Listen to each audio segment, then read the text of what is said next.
আমার একটা ছোট সবজি বাগান।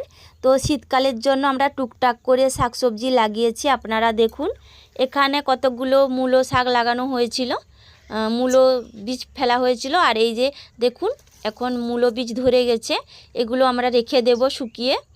তো আমরা প্রতিদিন তো বাজার থেকে শাকসবজি কিনে নিয়ে এসে খাই, আর আমরা যে বাড়িতে লাগিয়েছি এর শাকসবজি খাওয়ার সম্পূর্ণ আলাদা স্বাদ লাগে। তো এই শাকসবজি কোনো সার ওষুধ লাগে না। তো সকাল বিকাল আমাদেরকে জল দিতে হয়, আর আমি সেইভাবে বাগানটায় সময় দিতে পারলাম না, আমি ছেলেকে নিয়ে ব্যস্ত থাকি। আর এইদিকে দেখুন এই যে কয়েকটা কফি গাছ, তো বিভিন্ন ধরনের গাছ লাগানো হয়েছে। এই যে সর্ষে ফুল ধরেছে একটা সর্ষে গাছে। তো বিনা সারের শাকসবজি খাওয়ার স্বাদ খুবই ভালো আর শরীর পক্ষে খুবই উপকার। আর আপনারা দেখুন আমার সবজি বাগানে এই যে মটরশুঁটি লাগানো হয়েছে কয়েকটা গাছ, তো তেমন বেশি গাছ লাগানো হয় না। বাগানটাও খুব ছোট। এই দেখুন কত সুন্দর লাগছে ফুলগুলো দেখতে। আর আমি এসছি এই যে জল দেব, পুকুর থেকে নিয়ে যাব।